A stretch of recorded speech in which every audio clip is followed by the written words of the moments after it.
Bonsoir à tous. Ce soir, nous continuons sur notre étude sur Notre Père et nous continuons avec le verset suivant, à savoir cette parole laissée par Jésus qui ne nous induit pas en tentation, mais délivre-nous du malin. C'est un verset qui fait certainement partie des plus compliqués, des plus complexes à traduire. Ce sont des versions, d'ailleurs, on va un petit peu en parler tout à l'heure, vous allez trouver des versets qui sont parfois vraiment différents dans leur interprétation.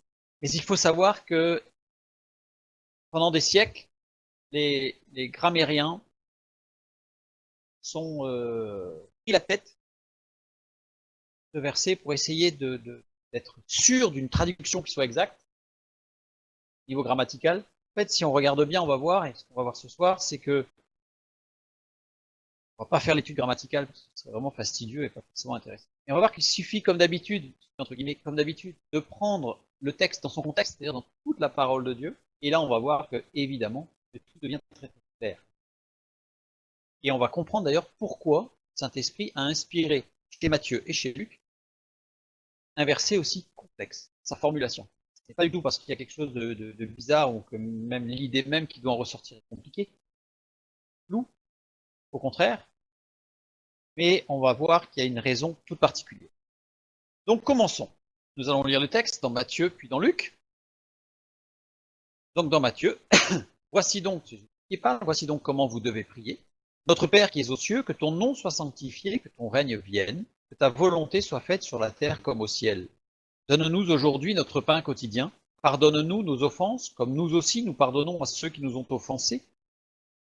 Ne nous induis pas en tentation, mais délivre-nous du malin. C'est à toi qu'appartiennent dans tous les siècles le règne, la puissance et la gloire. Amen.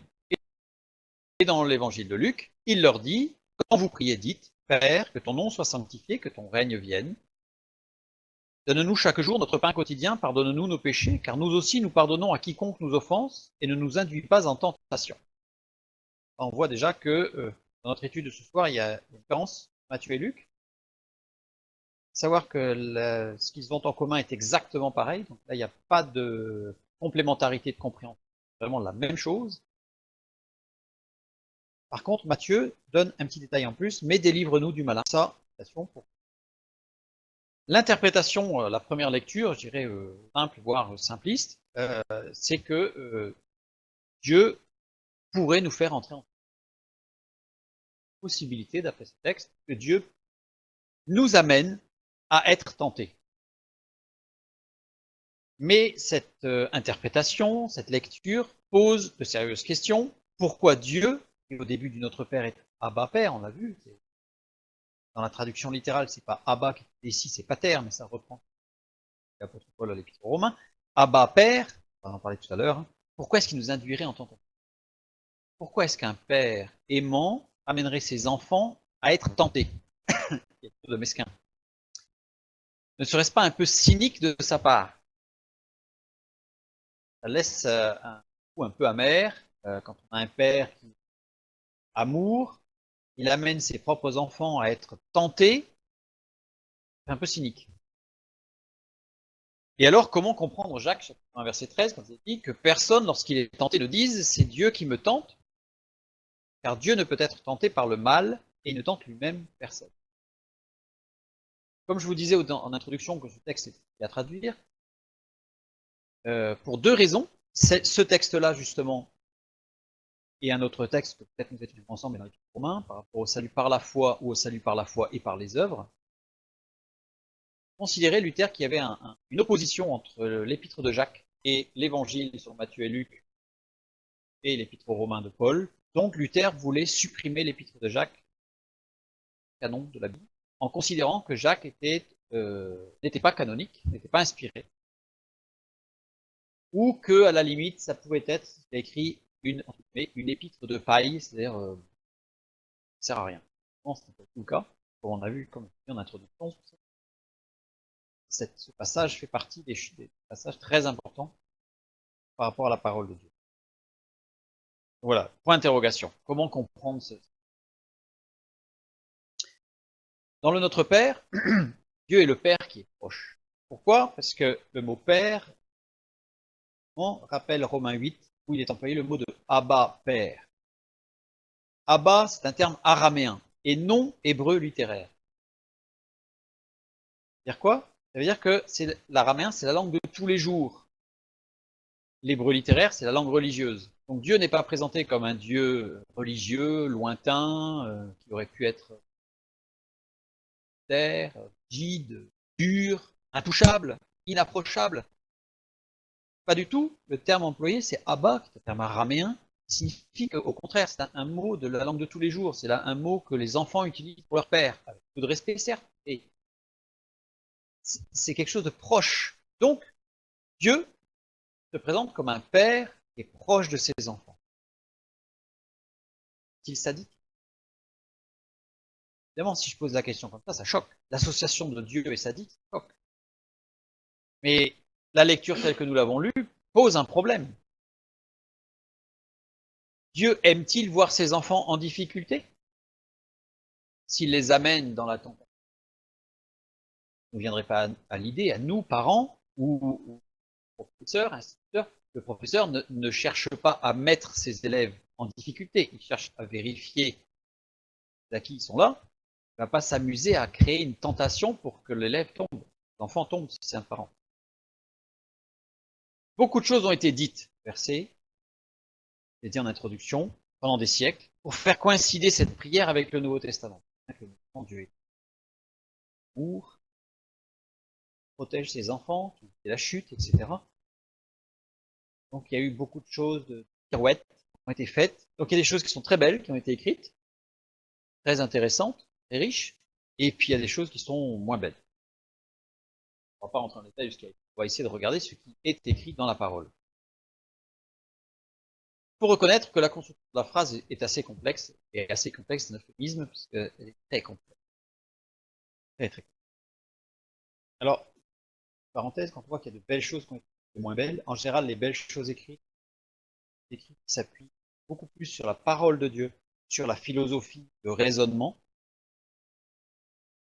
alors que les choses moins belles, ce sont des gens qui ont essayé de mettre en place des logiques, systèmes de philosophie, systèmes de doctrine, pour essayer de retomber sur leurs pieds. Restons simples, restons proches de la parole. Les spécialistes de la grammaire s'arrachent les cheveux tout à l'heure. Très très compliqué. La grammaire est très difficile et il y a une difficulté de traduction du mot tentation ou épreuve. Ne nous induis pas en tentation, certains textes vont dire ne nous induis pas en épreuve, parce que ce mot-là, tentation et épreuve, en grec, c'est le même mot.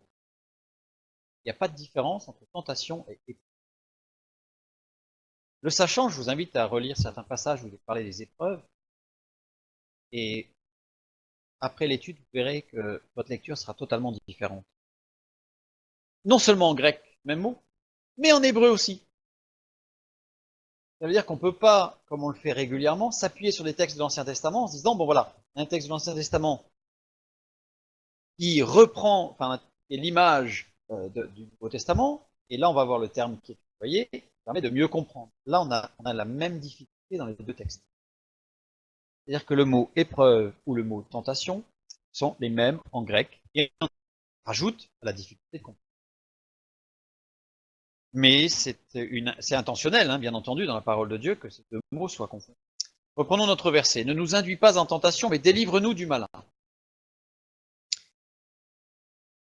Ne nous induis pas en tentation. Littéralement, ça donne ceci. Kaïemas, Eifero, mais Eis et Ramos, c'est-à-dire, et nous fait entrer pas dans épreuve tentation. Oui, mot à mot, hein, essayez de comprendre le texte. Donc, et nous fait entrer pas dans épreuve tentation. Reprendre notre texte. Maintenant, on va regarder le verbe traduit par induire. Ne nous induit pas en tentation. Eisphero. Eisphero veut dire littéralement en grec, amener dans ou vers, introduire quelqu'un ou quelque chose dans. On a bien cette idée d'induire, d'amener quelqu'un, donc littéralement, nous amène pas dans la tentation, plus marquant en tout cas, nous introduit pas dans la, c'est comme si c'est Dieu qui mettait en plus vraiment dedans pour amener à la tentation, c'est ça. Eisphero veut dire aussi mener à, conduire dans, donc c'est prendre par la main et amener à.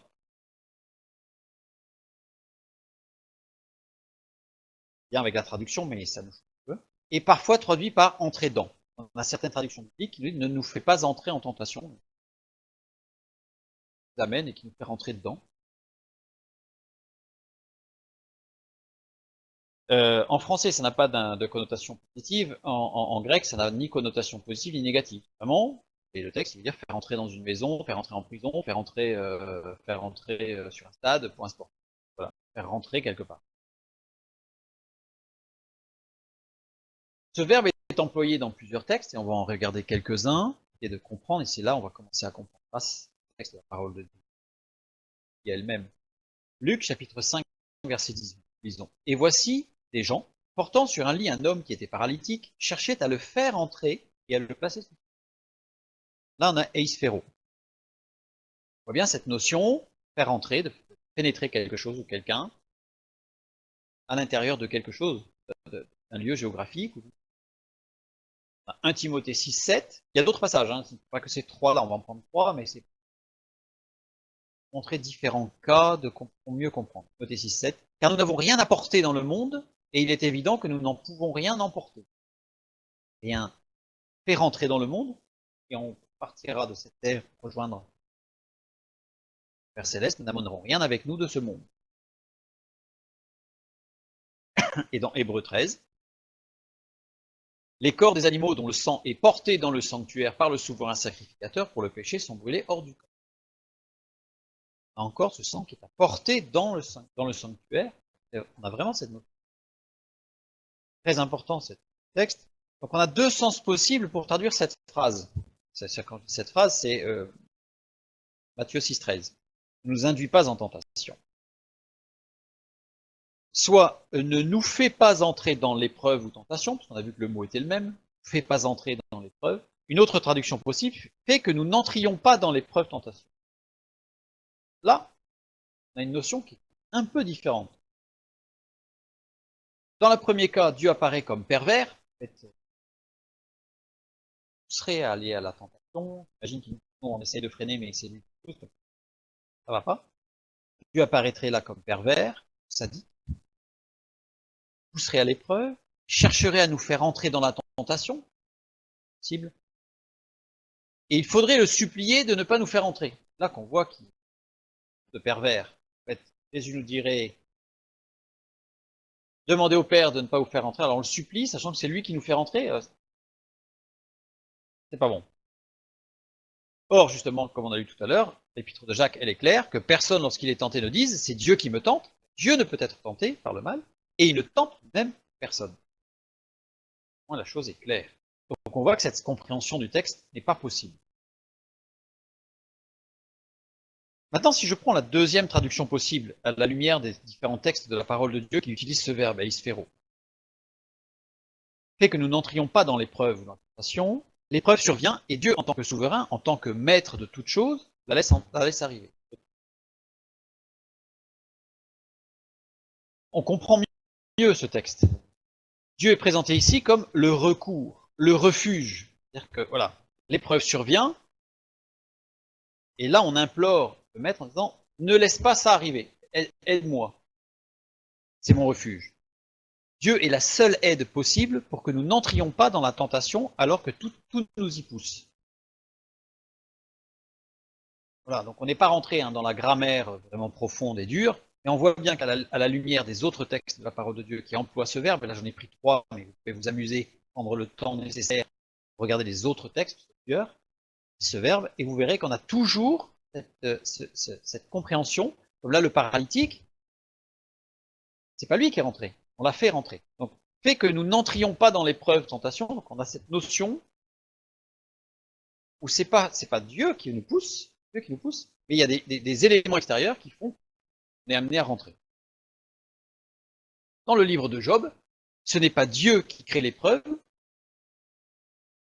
elle survient, mais Dieu est celui qui est le refuge de Job tout au long de cette épreuve.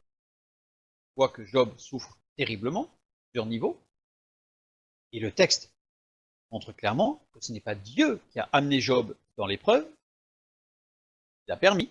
C'est pas lui qui l'a amené. Grande différence. Alors, là, il n'a pas laissé faire. Il a permis jusqu'à une certaine limite. Quand on dit laisser faire, ça donne l'impression que c'est c'était pas un arrangement. Il y avait une raison. Bon, on va pas étudier le livre comme ce soir, c'est un peu long. Il y avait bien une raison bien particulière et très spécifique. Pour la gloire de Dieu toujours. On continue. On va se mettre sur la première partie du verset. Là, je vais prendre la traduction de Chouraki. Pourquoi? Parce que voilà comment traduit Chouraki. Ne nous fait pas pénétrer dans l'épreuve. Je trouve que c'est une traduction proche du sens. On aurait pu rajouter, c'est ce que l'on fera à la fin d'ailleurs, ne permet pas que nous pénétrions dans l'épreuve. Nos nuances différentes. Bien que c'est un Dieu qui nous pousse à rentrer dedans, c'est que nous ne nous induit pas en tentation. On a l'impression que L'évangile de Matthieu confirme la possibilité d'une telle lecture. Et de prendre point à la fin du livre, comme dit, Jésus qui dit, veillez et priez afin que vous ne tombiez pas dans la tentation. Là, on voit bien que c'est nous qui devons veiller et prier afin de ne pas tomber dans la tentation. Là, il n'est pas du tout fait mention que c'est Dieu qui nous pousse. Donc, voir, Dieu est un appui dans l'épreuve et non un créateur de l'épreuve. Évidemment. Alors, afin que vous ne tombiez pas, le verbe tomber, eiserkomai, en fait, est un verbe très proche de isphero de tout à l'heure. Induire, pénétrer. Sauf qu'il a une notion, c'est entrer dedans avec l'idée d'une chute. En fait, je rentre quelque part parce que je suis en train de tomber, en fait. On perd l'équilibre et je rentre. C'est pas prévu que je rentre. Vous voyez? Je me tomber dans le fossé, c'était pas prévu. J'ai glissé et je suis tombé. Une chute. Rentrer dans le fossé. Et cette notion de chute qui est ajoutée par rapport au verbe de tout à l'heure. Isphero. Bon, c'est une racine commune. Début, eis. Cette prière n'est donc pas par pitié, Seigneur, ne nous fais pas du mal et nous fais en nous faisant entrer dans la tentation, l'épreuve. On aurait pu comprendre dans la première traduction, mais plutôt, Seigneur, sans toi, je n'ai pas la force de résister à la tentation et l'épreuve. Tu es mon seul secours et c'est vers toi que je crie.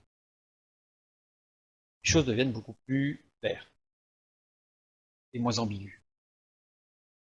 Le Seigneur, Dieu est notre refuge, et là on retrouve le Père rempli d'amour, auquel on peut se réfugier, comme un enfant qui va se réfugier dans les bras de son Père, s'il a peur ou s'il y a un danger. Et cette formulation bouscule profondément les religieux juifs qui écoutent Jésus. Pas que je parle à la foule, mais dans la foule, il y a les pharisiens, il y a les religieux. Et là, les religieux sont bousculés, littéralement bousculés dans leur approche de leur relation avec Dieu. Pas que par ce verset d'ailleurs, par tout le Notre Père. Ça, on l'a vu au départ quand on a vu l'introduction que Jésus fait. Non, ne priez pas debout dans les rues afin d'être vus, etc. Donc c'est ce que faisaient les Juifs de l'époque, les religieux. Là, Jésus met tout à l'envers en disant vous faites tout là, comme il faut, remet les choses en place, et le Notre Père remet les choses en place. Les pharisiens avaient codifié l'accès à Dieu. Il fallait faire cela, il fallait passer par eux surtout, et par leurs propres règles. Entreprise, Jésus a dit, vous avez rajouté des règles. Dieu ne demande pas ça. La pratique religieuse était d'une complexité incroyable, et il y avait tellement de règles que eux-mêmes ne les appliquaient pas.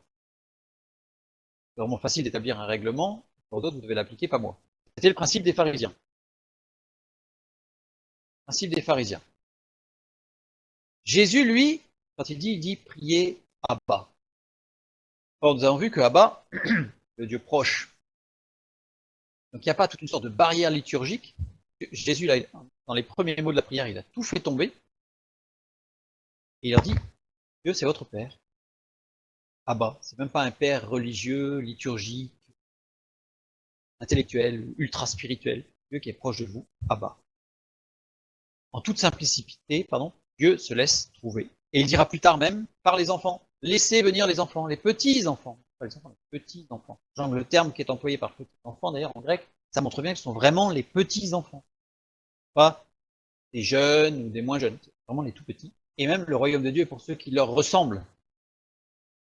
Ça veut dire que c'est vraiment dans une approche d'une simplicité par rapport à la relation à Dieu, totalement l'opposé des pharisiens de l'époque. Donc dès le début du Notre Père, en fait, il bouscule très sérieusement les pharisiens. Puis les pharisiens, dans leur vie, montraient de l'orgueil et de la supériorité envers le peuple. Pavaner, montrer avec il y avait des petites clochettes pour qu'on les entende, sûr qu'on peut quand même, pas de leur rang. Ça, quand il passait, ça faisait gling, gling, gling, gling, gling, on savait qu'il oh là là. Mais beaucoup d'orgueil, beaucoup de présomption. Jésus enseigne à ses disciples d'honorer son nom et de le sanctifier dans leur vie. Simplement. Son nom, sanctifié.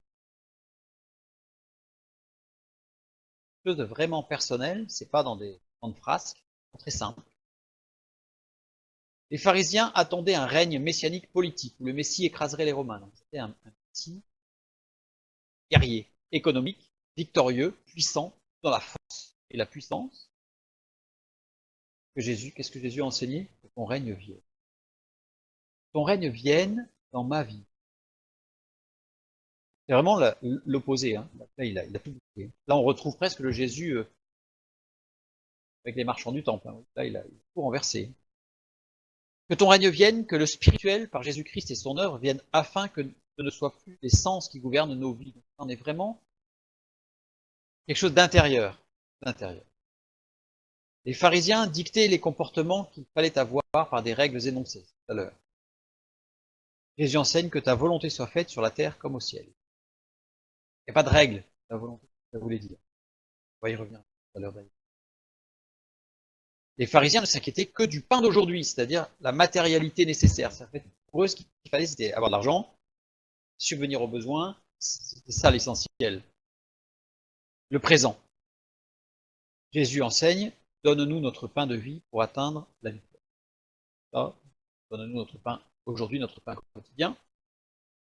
Cette puissance de parole de Jésus, il va au-delà de la matérialité et du aujourd'hui, mais qui va jusqu'à demain et jusqu'à la fin de l'existence sur terre. Les pharisiens, eux, s'inquiétaient, et on le voit à plusieurs reprises. Jésus les reprend sur la nécessité. Et même quand il juge, c'est Gamaliel, le maître de Paul, Tars, qui dira lors d'un conseil des sages, hein, faites attention, vous risquez de combattre contre l'œuvre de Dieu. Laissez le temps et vous verrez. Laissez venir demain et vous verrez. Et les religieux disent non, non, non, c'est aujourd'hui le problème, on va régler le problème aujourd'hui. Il n'y avait aucune perspective dans le temps. Jésus donne à ses disciples une perspective dans le temps. Dieu est à l'œuvre dans le temps. Le temps fait partie de la création. Dieu n'est pas assujetti au temps. Il est maître du temps. Les pharisiens enfin considéraient que toute épreuve était donnée par Dieu pour conduire le pécheur à la repentance. S'il y avait une épreuve, c'était parce que la personne éprouvée avait un problème avec Dieu. Et Dieu le punissait. Ça, c'était l'enseignement religieux de l'époque. C'est le discours des amis de Job. Ils disent, écoute Job, qui t'arrive, forcément, Dieu il est en colère. Là, forcément, en fait, il te... Ou alors il essaie de te redresser, mais tu comprends pas bien, alors il t'en met une petite boucle en plus. Et j'ai rajouté que, et bien des personnes charitables ont encore ce discours aujourd'hui. Ça arrive assez régulièrement. Quand on a beaucoup de difficultés, alors on va t'aider, on va prier, alors les gens prient, puis au bout de quelques jours, quelques semaines, pour quelques mois, pas d'amélioration. Bon, bah alors ça veut dire que tu as un problème, tu as péché, demande pardon. Hein. Donc on va prier pour toi, hein, de nous. Hein. En fait, ça c'est les âmes charitables. Et compassion. Plutôt que de se poser la question et de se placer devant Dieu dans une écoute de ce que Dieu a à dire, on arrive à des raisonnements. Non, bah si on n'a pas réussi, c'est que. Ça c'était l'enseignement religieux de l'époque. Ici, Jésus, dans le Notre Père, enseigne que c'est Dieu qui aide à surmonter les tentations et non pas lui qui les met en place pour nous faire tomber. Voilà. On peut voir que ne nous induit pas en. Littéralement, c'est ne permet pas aide-nous. Et notre refuge, aide-nous à ne pas tomber. Aide-nous à ne pas rentrer dans une phase de tentation. Épître de Jacques. Convoitise, dans ce qu'elle a enfanté, engendre la tentation. Elle-même qui en plus. Là, c'est Seigneur, aide-moi, moi je risque de rentrer. Cette prière de Jésus nous enseigne sur qui est Dieu aux yeux de Jésus, c'est-à-dire le refuge inébranlable. Voilà, ça c'est votre refuge. Cette prière nous enseigne sur qui doit être Dieu pour nous. Pour nous, Dieu, c'est qui? C'est celui qui va générer des épreuves, des tentations, c'est celui qui nous punit, c'est celui qui... Non, bien sûr, c'est notre refuge inébranlable. On va avoir des exemples ensuite. Hein. Cette prière nous enseigne sur notre nécessaire humilité devant notre faiblesse, parce que c'est pas de dire comme les pharisiens, moi je suis spirituel, pas de problème. J'ai pas de problème moi avec la tentation. Super spirituel. Que celui qui est debout prenne garde de ton. Donc Jésus est en train d'enseigner à ses disciples de dire, ayez l'humilité de faire appel à votre Père protégé. Et cette prière nous enseigne sur la nécessité de demander le secours divin à ce Dieu si aimant. Et oui. Bien sûr qu'on a la foi que Dieu va nous aider. Bien sûr qu'on sait, enfin, on croit, ferme, définitive, que Dieu est notre refuge. D'accord. Il y a des refuges. Pas tout en pleine montagne, en plein orage, je veux dire, oui, je sais, là-bas, il y a un refuge. Y aller. On n'est pas protégé. Je sais qu'il y a un refuge. Beaucoup de gens qui savent que Dieu existe, que Dieu est puissant, que Jésus-Christ pardonne, il faut y aller. Dieu est notre refuge, mais il faut aller se réfugier. Et il est parfois difficile de lâcher prise et de laisser Dieu gérer les difficultés dans lesquelles nous sommes, sans comprendre. C'est ça la confiance en un Père, Abba, qui est proche et qui est aimant. La difficulté. Et là, Jésus nous enseigne à faire cette démarche. Et là, on a tout le background, je dirais, tout l'arrière-plan des psaumes, de David, etc. Où là, on a vraiment des exemples forts, des personnes qui ont fait confiance à Dieu dans des situations inextricables. Imaginez quand même David poursuivi par Saül, qui était le roi, toutes ses armées étaient à ses trousses. David, à un moment donné, qui a eu un putsch avec son fils, qui voulait le tuer. Et il a toujours fait confiance à Dieu. Dieu a toujours été son refuge et son appui. Reprenons notre verset. Ne nous fait pas pénétrer dans l'épreuve. Le mot épreuve, peirasmos. Peirasmos, on a vu que ça voulait dire tentation, ça voulait dire épreuve, les deux. Mais qu'est-ce que c'est cette peirasmos dont il est question? Ok. La parole de Dieu est précise, de ne pas entrer en épreuve, tentation. Vous avez vu que à chaque fois tentation slash épreuve, parce que c'est les deux. C'est quoi? Qu'est-ce que c'est que cette tentation? Il faut bien comprendre, il faut repartir sur, une fois de plus, l'Ancien Testament.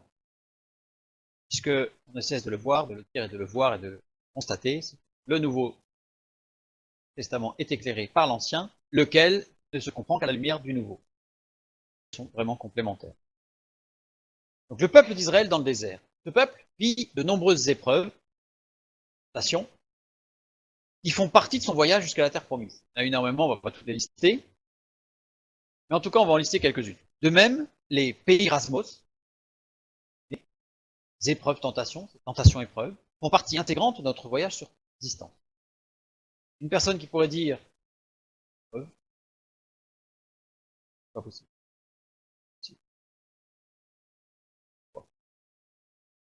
Pourquoi devons-nous avoir affaire à toutes ces épreuves, ces tentations? Pourquoi? Aujourd'hui, il existe ce qu'on appelle l'évangile de prospérité, où quand on est un bon chrétien, on n'a pas de problème. Pourquoi? On va voir. Faire peur et chercher à ne pas en rencontrer, ça fait quoi? C'est parce que justement, pour éviter, alors comme on sait que ça va faire mal et que ça exile, c'est comme une sorte de marionnette qui fait peur un peu plus loin, dit oulala, oulala, oulala, c'est très proche du Seigneur, si on peut avoir des épreuves, des tentations là, oulala, oulala, oulala. Bon. Parce que de toute façon, nous savons que nous allons rencontrer des épreuves et des tentations. Même si nous voulons, même si on imagine quelqu'un qui est très proche de Dieu, qui vit une vie de prière intense, etc., on sait très bien qu'il va y avoir des tentations. Et à ce moment-là, va intervenir une deuxième question. Pourquoi? Mais en 2 mots, dans quel but? Et on va voir que c'est fondamental, cette différence entre pourquoi et pourquoi, dans quel but? Pour apprendre à gérer la façon dont nous réagissons. En fait, on va se rendre compte que Dieu permet des épreuves, des tentations. Non pas pour nous faire peur, non pas pour nous former, on va dire, un coup de marteau, comme on formerait un morceau de métal en disant on va le chauffer au rouge et après on va taper dessus. Ça va finir par avoir quelque chose qu'on veut, on va rentrer. On a un but. Et ce but, c'est nous apprendre à réagir face à l'épreuve et à la tentation.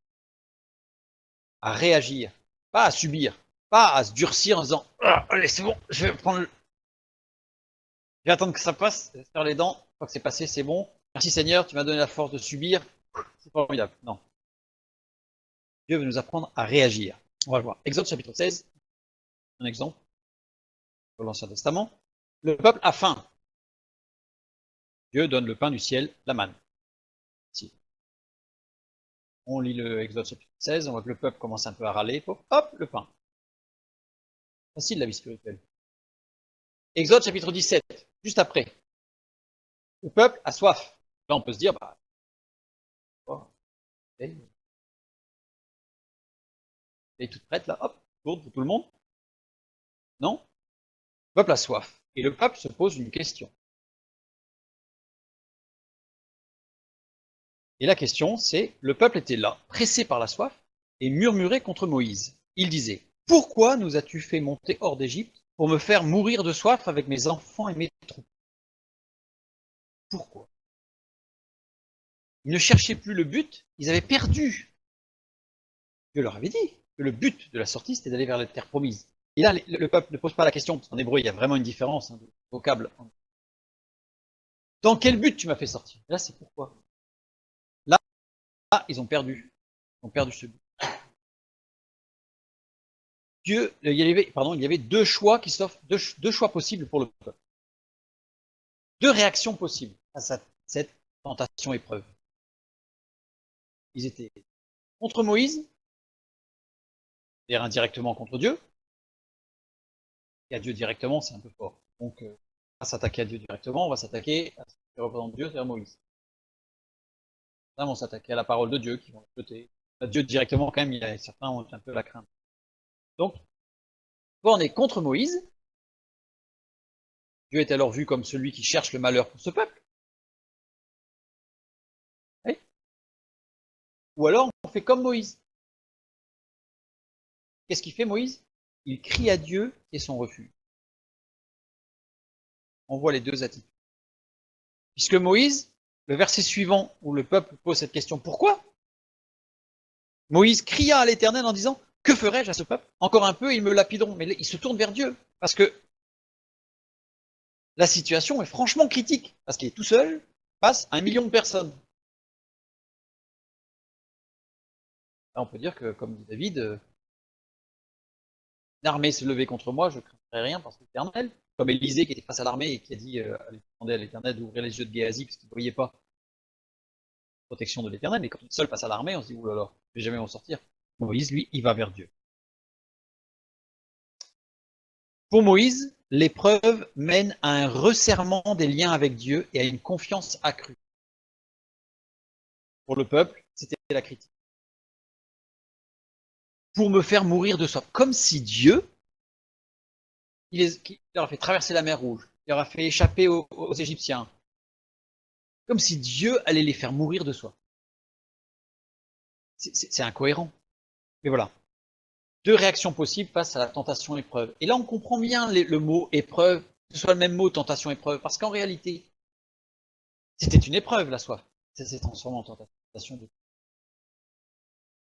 de la murmurer, la tentation de mettre en doute la parole de Dieu. Donc l'épreuve devient vite une tentation. L'épreuve est une tentation épreuve, en fait, c'est vraiment fondu. l'épreuve qui survient nous oblige à bouger d'une manière ou d'une autre. En fait, on ne peut pas, face à l'épreuve, tentation, on ne peut pas rester de marbre. On a une position à prendre, soit, comme le peuple, on passe du côté Dieu est méchant avec moi, il est dur. Soit on passe du côté on resserre, on s'approche de Dieu comme un enfant qui va dans les bras du Père et qui se réfugie. C'est un tout petit qui est dans les bras de ses parents, il sait qu'il n'y a pas de problème. Il ne peut rien lui arriver. Reprenons notre texte. Ne nous induis pas dans l'épreuve ou la tentation. Et Erasmus, on a vu que c'était épreuve-tentation. Pourquoi une telle ambiguïté d'écriture de cette phrase du Notre Père? Eh bien justement, pour nous interpeller sur notre façon de réagir, sur notre façon de voir Dieu. Je l'ai mis entre guillemets parce qu'on ne peut pas voir Dieu et vivre. Vous savez que ce texte connu, Moïse, dans l'Exode 3, je veux te voir. Il dit Dieu, je veux te voir. Et Dieu lui répond, tu ne peux pas me voir et vivre. En français, il n'y a pas le jeu de mots, mais en hébreu, il y a un jeu de mots, puisque Moïse, je veux te voir, il emploie le verbe ra, qui veut dire voir physiquement avec des yeux, comme nous pouvons nous voir ce soir ce qui est à l'écran, etc. Donc, coucher, il y a vraiment un sens, c'est le sens. Et Dieu lui répond, tu ne peux pas me voir, le verbe kibit signifie, tu ne peux pas me cerner spirituellement, tu ne peux pas me connaître dans ma totalité et vivre. C'est un jeu de mots qui va se construire, et ensuite Dieu va lui permettre de voir, encore avec un mot, encore la gloire de Dieu, de dos, etc., etc., etc.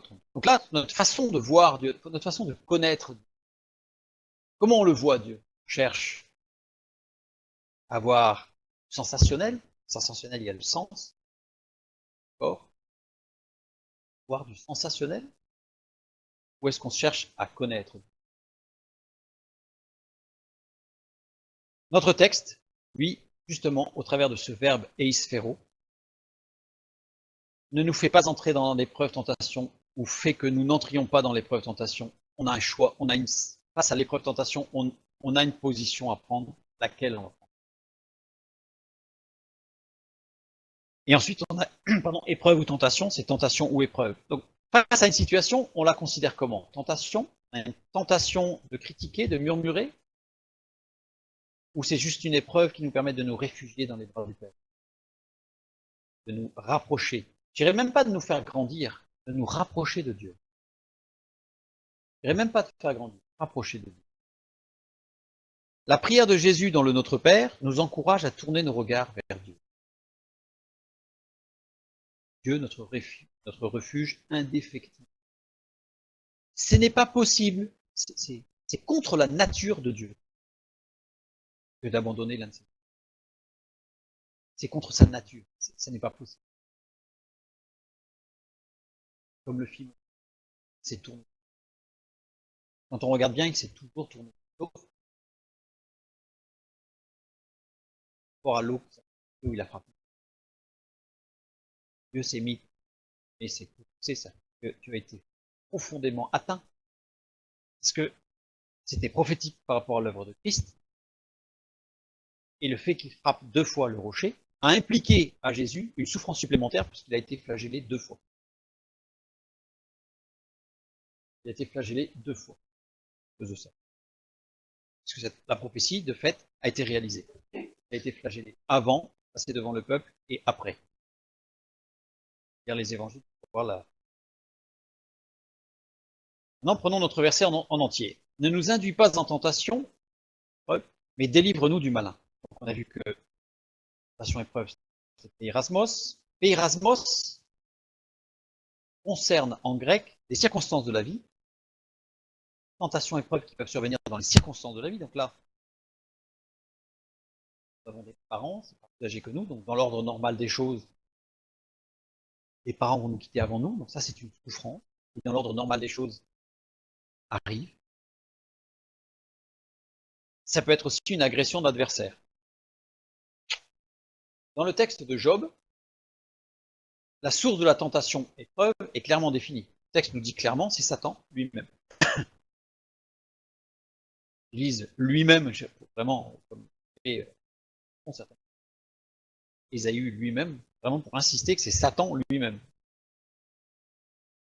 Il arrive que Satan nous tente et nous mette en difficulté, car il cherche à nous faire douter de la confiance que nous avons en lui. J'ai bien mis, il arrive. Et le texte Erasmos n'est pas que du domaine spirituel, où tout ce qui nous arrive, c'est Satan qui nous cherche des poux.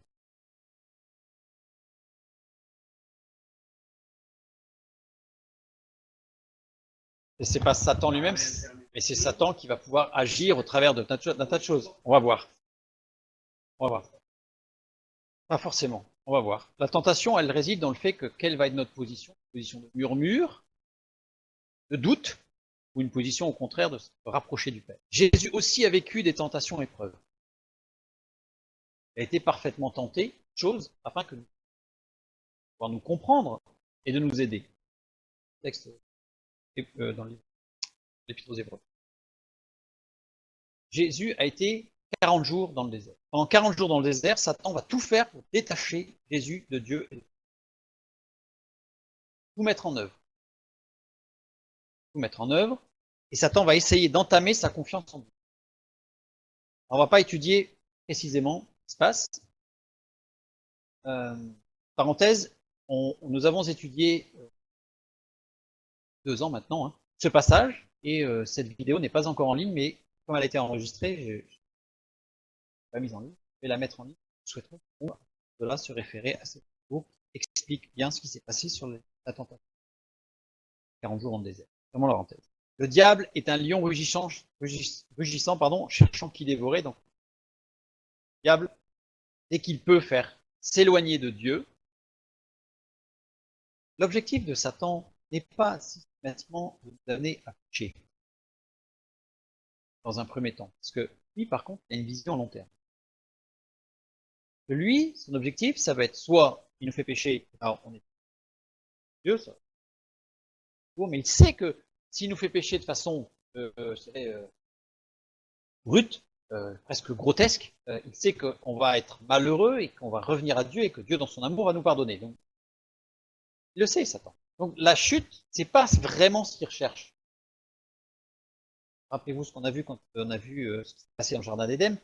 Certes, il y a eu la désobéissance, mais Satan, ce qu'il essaye de faire, c'est de nous faire dévier légèrement à droite ou légèrement à gauche. Ça, on change d'angle et hop, on commence à s'écarter, et il arrive à un moment donné. Et alors, Satan essaie de nous écarter soit à droite, soit à gauche, c'est-à-dire rajouter quelque chose à la parole de Dieu ou retrancher quelque chose à la parole de Dieu qui nous permette de déformer, voire de supprimer une notion que Dieu peut apprendre dans la parole. Ou il peut nous déformer vers le haut, c'est-à-dire que là, on va essayer d'obliger Dieu à agir pour nous, et essayer Dieu, Père, toi, et puis retenir. Tenter Dieu. Ou par le dessous, c'est-à-dire on va minimiser la puissance de Dieu. Voilà, donc on a les 4 directions, là. Restons bien fixés sur Dieu et restons. Dans l'Ancien Testament, le premier Adam a succombé à la tentation épreuve. Dans le Nouveau Testament, le second Adam, second et pas deuxième, second c'est-à-dire qu'il n'y a pas de troisième, premier et le second, c'est tout. Donc, Jésus, le second Adam, lui, il a triomphé. Jésus vaincu. Comparons les 2 tentations épreuves. Adam est tenté dans un jardin merveilleux. Tout est là. Il n'y a pas de manque. Il a tout à sa disposition. Il a l'arbre de vie, il a tout. L'obéissance qui lui est demandée semble facile. Il a tout à portée de main, juste. Jésus, lui, il est tenté dans le désert. Dans le désert, il n'y a rien. C'est-à-dire plutôt, pour le autrement, on manque de tout. Là, beaucoup. Le désert, c'est un endroit de mort. On ne vit pas dans le désert. On survit, mais on passe peut-être, mais on ne vit pas dans le désert. Dans la pensée juive, le désert est le domaine démoniaque, le domaine de Satan. Jésus est poussé dans ce domaine, pourquoi? Parce qu'il lui conteste son règne. Il est hors de question que l'œuvre de Christ, que Satan règne sur quoi que ce soit, même le désert. Donc Jésus remet en cause le titre de Satan. Il lui conteste son règne. Jésus règne partout. 3 tentations épreuves. On va les passer rapidement. On va les étudier parce que c'est un peu. Celle de la convoitise des yeux, celle de la chair, celle de l'orgueil. On a dans la première épître de Jean un verset qui reprend les 3. Car tout ce qui est dans le monde, la convoitise de la chair, convoitise des yeux et l'orgueil de la vie, devient point du Père et du monde. Une confirmation comme quoi Dieu ne tente pas et ne met pas dans l'épreuve. Et on a bien cette confirmation que toutes les épreuves de tentation, en fait, peuvent être classées, on va dire, en 3 grands domaines, qui sont convoitise des yeux, convoitise de la chair, convoitise de l'orgueil. Oui, c'est ça. On retrouve d'ailleurs ces 3 domaines dans la tentation du jardin d'Éden. Puisque Ève vit que là, le fruit était bon à manger, c'est les yeux, bon pour ouvrir l'intelligence, c'est la chair, et vous serez comme des dieux, ou vous serez comme Dieu, c'est l'orgueil, être comme Dieu. Jésus vient de jeûner 40 jours. Jésus revit l'histoire d'Israël. Israël est resté 40 ans dans le désert. Israël a connu des épreuves de tentation, il a eu faim, il a eu soif, Jésus a eu faim, Jésus a eu soif. Il a connu les différentes difficultés, condensées certes en 40 jours, il a connu le peuple d'Israël. Il a revu ces difficultés, tentations et épreuves. Et il réussit là où le peuple de Dieu a échoué. 40 jours, 40, c'est le nombre de l'épreuve. Jésus vit la plénitude de l'épreuve, c'est-à-dire que l'épreuve dans sa totalité. La convoitise des yeux correspond, si tu es le Fils de Dieu, dis à cette pierre de devenir du pain. Alors, on verrait vers l'autre étude, mais rapidement, là, c'est la convoitise des yeux. Pourquoi? Parce qu'en fait, il met devant des pierres, donc c'est quelque chose de concret, et il demande de transformer ces pierres en pain. Jésus va lui répondre par la parole de Dieu. Et là, on a la convoitise des yeux. Ensuite, dans la tentation épreuve de la chair, c'est-à-dire, il est dit, le diable l'amena plus haut et lui montra un instant tous les royaumes du monde. Sinon, tu te tiens devant moi, elle sera toute à toi. Alors pourquoi c'est la chair? Parce que, en fait, verrons dans l'étude, dans l'autre étude, sera mise en ligne, que Satan a amené Jésus à avoir une expérience ultrasensorielle. Il l'a amené à avoir une vision, il a singé, entre guillemets, il a mimé les visions que peut donner le Saint-Esprit, qui sont justement non pas sensorielles, mais vraiment spirituelles, et il a activé les sens des yeux. D'ailleurs, dans ce passage-là, il y a un mot qui est traduit, qui montre qu'il a aussi usé de sensualité féminine. C'est-à-dire que Jésus a bien été tenté en tout domaine. Et ensuite, il y a l'orgueil. Satan, en fait, amène Jésus et lui dit, le conduisit encore à Jérusalem, le plaça sur le haut du temple et lui dit, si tu es le Fils de Dieu, jette-toi d'ici en bas. Tu es le Fils de Dieu, tu doute, hein, mais si tu es... Là, c'est l'orgueil, c'est-à-dire que tu peux commander à Dieu, parce que Dieu t'a rien dit, mais d'autres, Dieu va t'obéir. Il est à tes pieds et, c'est à le dire, il va empêcher que ton pied ne heurte. C'est un résumé rapide, mais bon. En tout cas, Jésus résistera aux tentations épreuves. Il tiendra bon, non seulement dans ses cas, mais il tiendra bon jusqu'à la fin de sa vie. Pourquoi? Parce qu'il savait qu'il y avait un pourquoi. Il savait qu'il y avait un but. Et on le voit bien. Il parle quand la prière de Gethsémane, quand il y a souffrance, quand la croix, tout est accompli. Il sait qu'il y a un but. Alors, il accomplit. Il a gardé les yeux fixés sur Dieu jusqu'au but, même dans le jardin de Gethsémane, et jusque sur la croix. Jésus a montré l'exemple, il a mis en pratique cette prière de notre Père. Ne nous induis pas en tentation, délivre-nous. Un exemple de réaction en pleine tentation épreuve de Jésus, c'est justement Jésus au jardin de Gethsémane. Jésus va prier plusieurs fois pour dire, formulé parfois un petit peu différemment, parce qu'une fois, mon Père, s'il est possible que cette coupe s'éloigne de moi toutefois, non pas ce que je veux, ce que tu veux. Là, on a une reprise, on va voir, non, que ta volonté soit faite, mais on a aussi une reprise de ne nous induit pas en tentation, on ne permet pas que, Puisque autrement dit, c'est-à-dire, épargne-moi cette épreuve, mais toutefois, fais ta volonté à travers de moi. C'est la même prière que celle du Notre Père. Père, ne me fais pas entrer dans la tentation épreuve, permets que je tienne bon par ta grâce et délivre-moi du malin qui veut ma perte. On est vraiment dans l'expression de cette prière du Notre Père, section de la prière du Notre Père. D'ailleurs, on verra, si on regarde tout le ministère de Jésus, on voit qu'il a suivi Notre Père, en fait. Et Jésus a vaincu le malin. Il nous a ouvert un chemin que nous pouvons suivre. Il a surmonté toutes les tentations et épreuves dressées sur nous. Pourquoi? Parce qu'il avait les yeux fixés sur nous. Pas parce qu'il était le Fils de Dieu, parce qu'il avait les yeux fixés sur nous. Parce qu'il se réfugiait en Dieu à chaque fois. Pourquoi les textes bibliques disent en permanence il se retira dans un lieu désert pour prier, réfugié dans le Père? Parce qu'il y avait des tentations, des épreuves aussi. Il nous a ouvert un chemin, non pas un chemin sans épreuve, sans tentation, c'est formidable. Viens, Seigneur Jésus, tu seras sauvé et tu n'auras plus de problème. C'est ça que Jésus a dit. C'est ça qu'il a dit. Il a dit, suivez-moi, et il a montré la voie à suivre pour être vainqueur. C'est quoi? Le chemin. J'ai dans le Père. Le refuge. Mais délivre-nous du malin. Ce mot malin, poneros. Poneros veut dire beaucoup de choses. Poneros, c'est délivre-nous de ce qui me remplit de contrariété. Délivre-nous de ce qui me remplit de privation.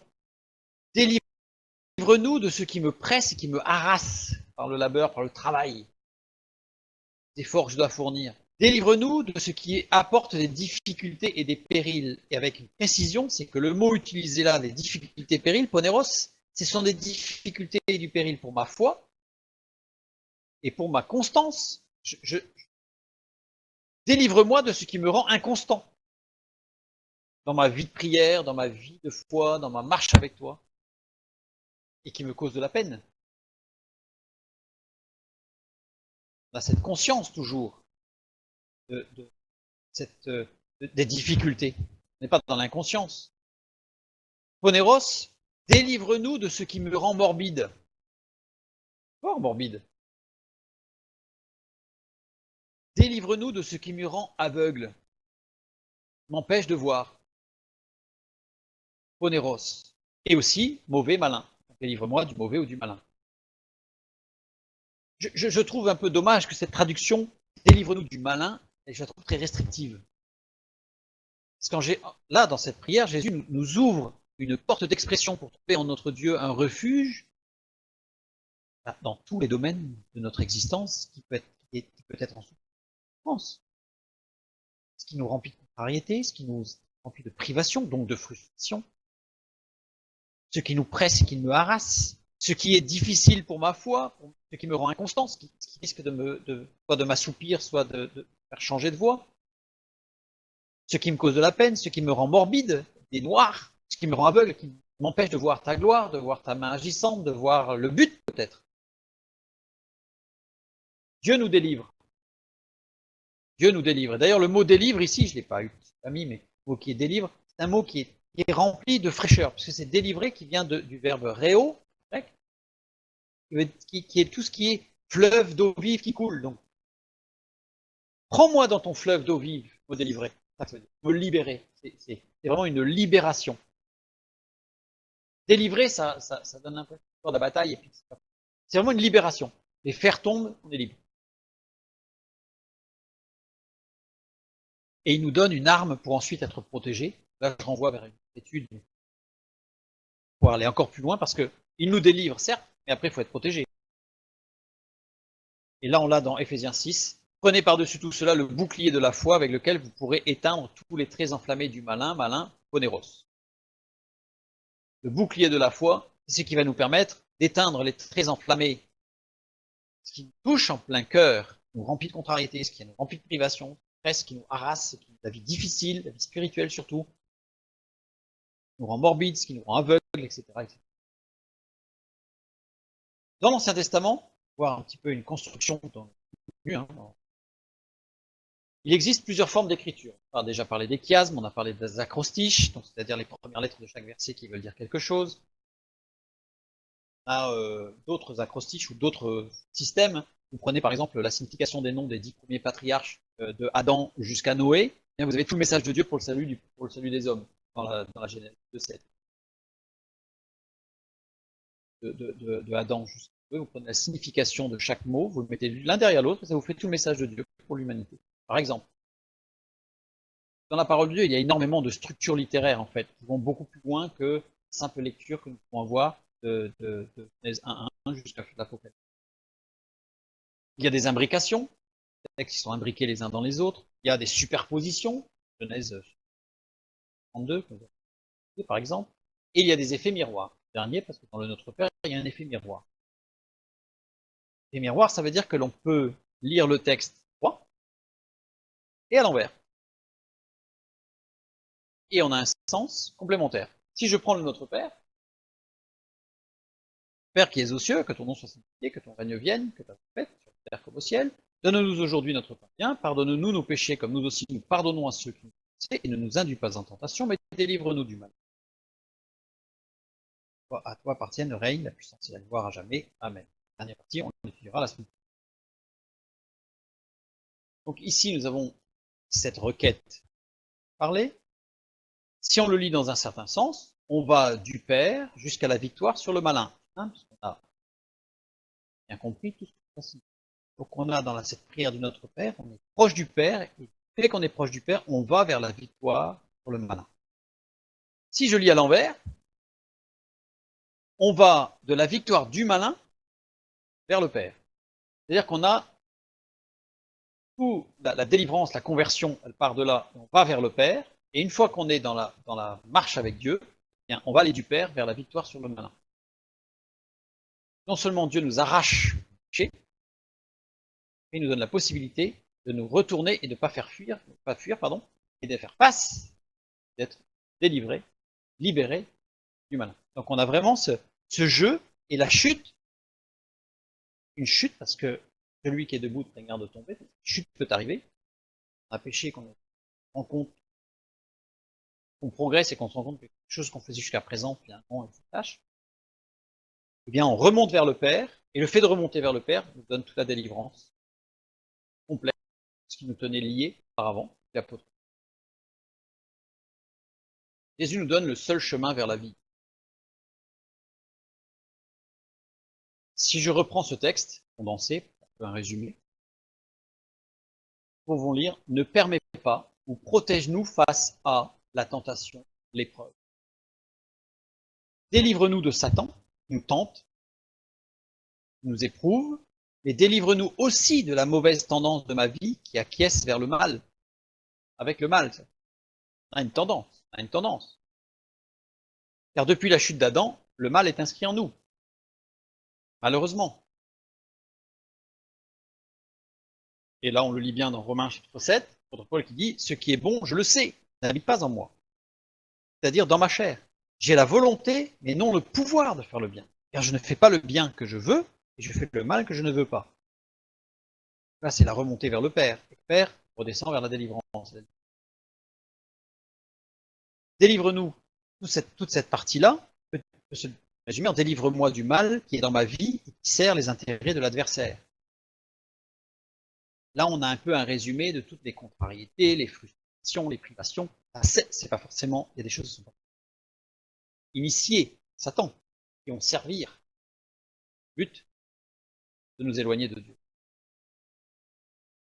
Et on peut rajouter « Délivre-moi de ce qui me trouble, me fait mal, m'aveugle, me frustre. » Poneros, nous avons listé tout à l'heure sur. Et les pharisiens, au début, Jésus parle à la foule, il parle aux pharisiens. Et les pharisiens, ils connaissaient tout ça. En réalité. C'est pour ça que Jésus les bouscule sérieusement. Comment est-ce qu'on peut savoir qu'ils le connaissaient?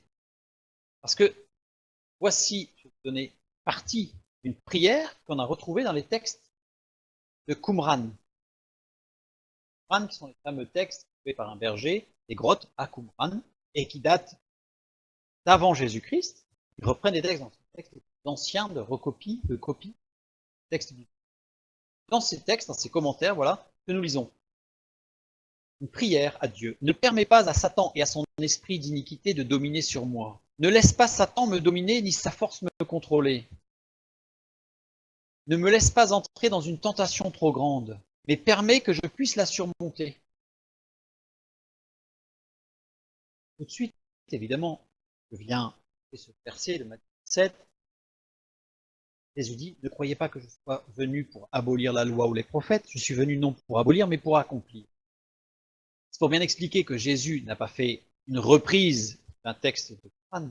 Jésus est venu accomplir la loi, tout l'Ancien Testament, et ceux qui ont écrit ces textes Qumran, en fait, étaient des érudits qui connaissaient l'Ancien Testament. Donc forcément, ils ont exprimé ce qui est dans l'Ancien Testament. Et ce que nous trouvons, comme nous l'avons lu tout à l'heure, à travers de l'histoire du peuple d'Israël, mais aussi David, Job, bien d'autres, eh bien c'est cette prière qui ressort.